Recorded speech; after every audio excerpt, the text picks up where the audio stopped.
Welcome back to the deep dive. So if you've been scrolling online at all recently, I'm sure you've seen them.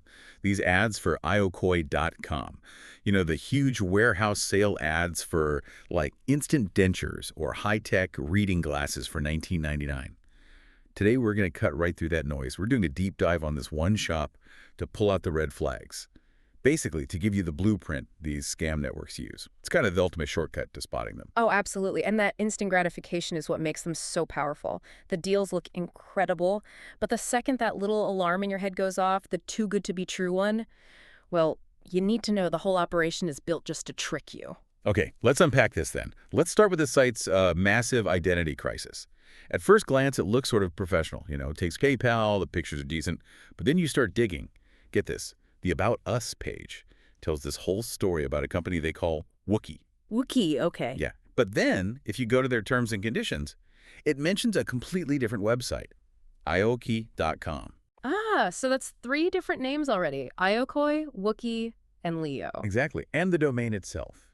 Registered about a year ago, ownership totally hidden, likely from overseas. And see, that confusion, that's not a mistake. It's actually critical to how the scam works. It's not sloppiness, it's a feature. What do you mean?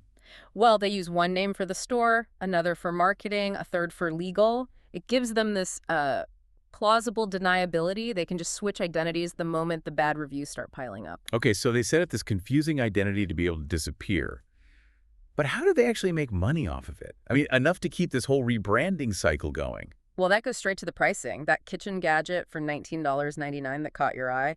We found it on sites like Alibaba, AliExpress, for under $5. Wait, under 5. So that's, what, a 400% markup? A massive 400% markup, Yeah. yes, on a really cheap wholesale product. Wow. And to make it worse, those nice product photos they're using to sell it, they're just stolen from legitimate companies. Of course they are. They're selling a fantasy using someone else's work. This all leads to trust, Yeah. right? Or a complete lack of it. When you look at the fraud scores, it's just awful. It's catastrophic, really. ScamDoc gave them a 1% score. 1. GridOft gave them 1 out of 100. I mean, if that site were a student, it would be expelled on the spot. Right. And the Better Business Bureau, they gave it an F, a flat F. Yeah. And they noted 6 different customer complaints that the company just never answered. 0 service. It's so predictable. It really is. The pattern is always the same. You pay your money, and then crickets. You either get nothing, or you get a broken piece of junk, or something totally different from what you ordered. And if you try to email them? Silence. Total silence. So if we connect all these dots, this isn't just one failed store. It's an operation. It's running on a documented, high-volume scam formula.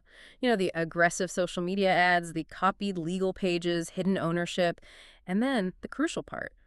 They rebrand with a new name as soon as they get caught.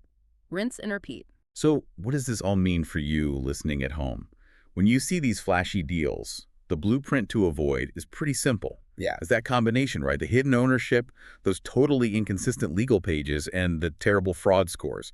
That's your flashing red light. Exactly. And it really makes you think about the scale. I mean, this network runs countless fake stores at the same time. So how fast must they be rebranding and relaunching just to stay one step ahead of the warnings? It means their whole business model depends on this flood of social media ads before they inevitably get shut down. Always, always question who's behind the deal.